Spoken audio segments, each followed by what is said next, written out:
RTI Live News. Ask for right. Sangareddy జిల్లా కంక్టి మండల పరిధిలోని తట్కల్ను నూతన మండల కేంద్రంగా ఏర్పాటు చేయాలని కంక్టి పిట్లం రహదారిపై మహాధర్నా కార్యక్రమాన్ని మంగళవారం నిర్వహించారు.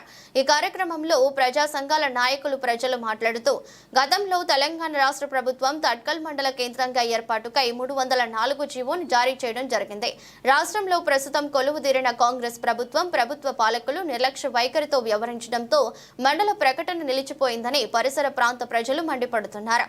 ప్రస్తుతం కాంగ్రెస్ పార్టీ ఎమ్మెల్యేగా కొనసాగుతున్న పట్లొల్ల సంజీవారెడ్డి గతంలో నిరసనలు ధర్నాలు నిర్వహించిన వారే తట్కల్ పరిసర గ్రామాల వెనుకబాటుకు కారణమవుతున్నారని ప్రజా సంఘాలు మండిపడుతున్నాయి. ప్రభుత్వానికి చిత్తశుద్ధి ఉన్నట్లయితే జీవో నెంబర్ 304ను అమలు పరిచి త్వరితగతిన తట్కల్ను నూతన మండల కేంద్రంగా ప్రకటించాలని అన్నారు.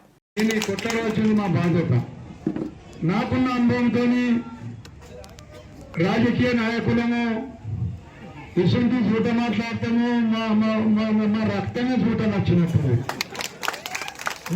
చేస్తాం.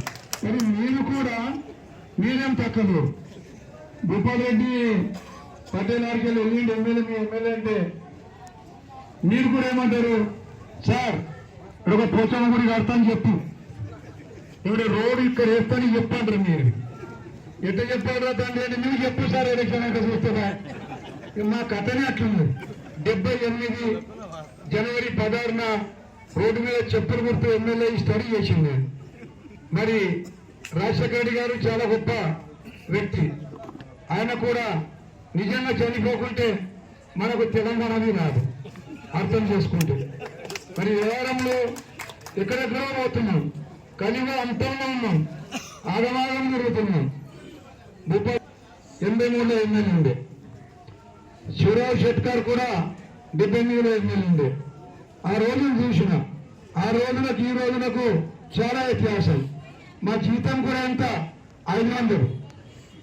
బస్ కండక్టర్ కాళ్ళ కింద కూర్చుండి 100 సార్లు హైదరాబాద్ పోయినా. మరి నేను ఎట్లా గెలుస్తామనేది నాకు అనుభవం అయింది. ఎందుకంటే 100 గ్రామాలలో చెప్పులు కొట్టినా, అక్కడే ఎమ్మెల్యే అయినా. నేను ఎక్కువ మట్టుకు ఇప్పుడు కూడా బాంబే పోయినాను.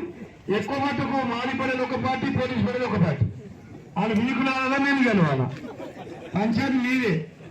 మరి అదేవిధంగా కష్టపడ్డారు, 2 సార్లు ఎమ్మెల్యే చేశారు మీరు. జియో ఇప్పుడే చూసినా జియో వచ్చింది. ఇప్పుడు తగున వర్తి అంటే కష్టపడ్డారు, కానీ 7 నెలలకే పుట్టింది పిల్ల, 9 నెలలు కావాలా చెప్తా ఉన్నారు, పోరు వచ్చింది. ఇప్పుడు మనము జాగ్రత్తగా ఏది ఏమన్నా కానీ కొందరు కార్యకర్తలు చెప్పారు, అందరం ఒకటే అవుతాం, పార్టీ గీటీ అనద్దు, ఇప్పుడే గర్వం చేయొద్దు. ఎందుకంటే నాకు కూడా సస్పెండ్ అంటారు. అసలు మా పార్టీ సస్పెండ్ పార్టీ కాంగ్రెస్, మీకు తెలుసో లేదు. నమస్కారం తెలియజేస్తున్నాం. ఇక్కడ మనం మండలం గురించి ఇప్పుడు సభ ఏర్పాటు చేసుకున్నాం. కొన్ని వాస్తవాలు కూడా అందరికీ తెలియాలి కాబట్టి వాస్తవాలు అయితే చెప్పాల్సిన బాధ్యత నాకు పైన ఉంటుంది. ఇది మండలము ప్రక్రియ పూర్తి చేయాలంటే తను అన్నాడు. ఇప్పుడు నేను అనుకుంటున్నా, ఏమని అనుకుంటున్నానంటే సంజీవ్ రెడ్డి అమాయకుడు అని అయి ఉండాలి. లేకపోతే సంజీవ్ రెడ్డి అలా అసెంబ్లీలో మాట్లాడాడు, మన ఎమ్మెల్యే గారు మాట్లాడితే ఈయన మాటకు అక్కడ విలువ లేకుండానే ఉండాలి. ఒక్కసారి కాదు 2 సార్లు మాట్లాడాడు. అమాయకుడు తెలియకనే ఉండాలి, విలువ లేకుండా ఉండాలి. లేకపోతే సంజయ్ రెడ్డికి ఇంట్రెస్ట్ లేకుండానే ఉండాలి. మండలి ఇవ్వకూడదు అనే ఆలోచనతో ఉంటేనే ఈ మండలం ఆగుతుంది. ఇంకా వేరే ఎక్కడ కూడా మండలం ఆగడానికి అవకాశం ఉంది. ఎందుకు అట్లా అంటున్నారు మీరు అని అడగండి. ఆ మండలానికి సంబంధించిన జీవో నవంబర్ 2023లో జీవో ఆర్టీ నంబర్ 304 ప్రకారం మనకు ఈ మండలం ఏర్పాటు చేస్తూ జీవో విడుదలైంది, గెజెట్ పబ్లికేషన్ అయింది. దీని తర్వాత ఏముంటుందంటే ఒక 15 రోజుల పీరియడ్, ఆబ్జెక్షన్ పీరియడ్ ఉంటుంది.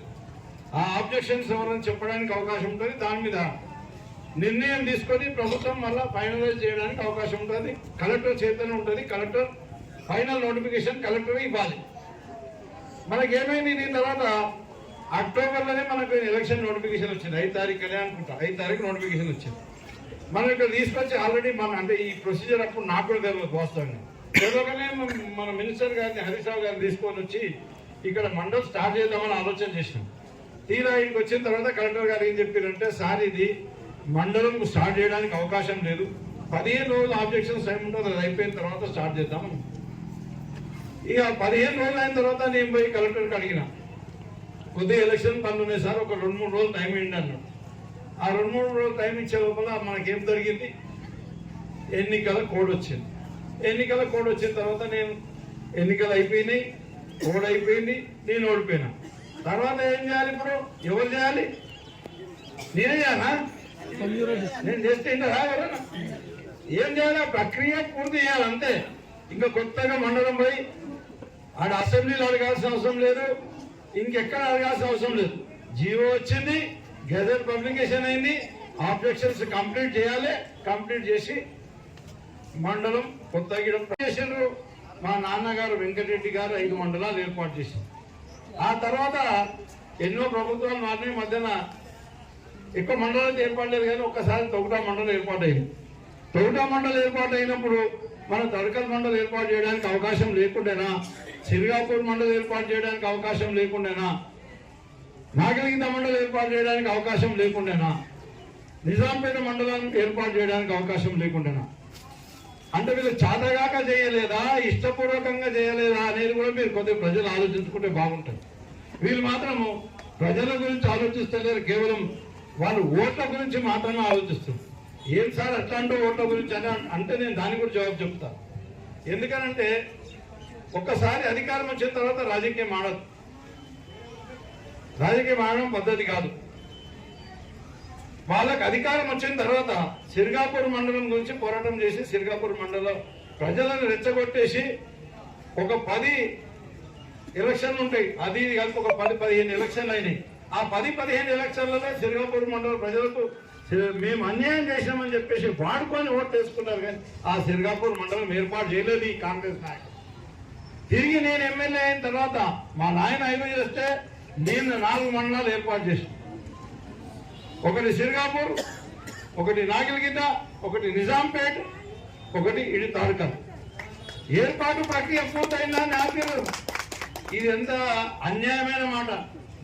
సరే, వాళ్ళు ఆ రోజు చేసింది నిజమైన ధర్నా అయితే, ఓట్ల కొరకని చేసింది కాదు, ప్రజలకు మోసం చేసే కొరకని చేసింది కానీ ధర్నా అయితే ఆ ప్రక్రియ కంప్లీట్ చేసేది ఉండే కదా. ఎందుకని ఆపారు? వాళ్ళ వెనకాలన్న నాయకులు నేను చెప్తున్నా. ఎందుకంటే సందర్భం వచ్చినప్పుడు విషయాలు అందరికీ అర్థం కావాలి. ఇంతమంది జమైనప్పుడు వాస్తవాలు అయితే చెప్పాల్సిన అవసరం మన పైన ఉంది. మీరు వెనకాలన్న నాయకులకు నేను అడుగుతా, వాళ్ళైతే నాటకాలు ఆడినరు, ఓట్ల కొరకని నాటకాలు ఆడినరు, మీరు కూడా ఆ నాటకంలో భాగస్వాములు అయినరా? ఇప్పుడు వాళ్ళకి మండలం అవసరం లేదు, సంజయ్ రెడ్డి గారికి ఎమ్మెల్యే గారికి మండలం అవసరం లేదు, ఎంపీ సురేష్ గారికి మండలం అవసరం లేదు. మీకు కూడా మండలం అవసరం ఉంటే, మిగతా వాళ్ళు తడకల్ మండలం మీద ఆకాంక్ష ఉంటే మీరందరూ కూడా బయటికి రావాలి. ప్రజలు బయటికి వచ్చినప్పుడే, ఉద్యమాలు జరిగినప్పుడే, ఎక్కడైనా అన్యాయం జరిగితే న్యాయం జరగడానికి అవకాశం ఉంటుంది. ఎందుకు రాలేదు? ఆ రోజు ధర్నా చేసిన వాళ్ళు ఎందుకు బయటకు రాలేదు? ఎంతమంది ఉన్నారు చేతులు ఇప్పండి ఆ రోజు ధర్నా చేసిన వాళ్ళు? ఒక్కరు. ధన్యవాదాలు. ఇంకా నువ్వు నా ధన్యవాదాలు అప్పుడు చేసినా ఎంతమంది కనిపిస్తుంది బాబు? సింగల్ చూస్తే ఎందుకు 1, 2, 3, 4 మరి మిగతా వాళ్ళందరూ ఎందుకు దాక్కున్నారు? ఎమ్మెల్యే గారికి భయపడి దాక్కున్నారా? ఎంపీ గారికి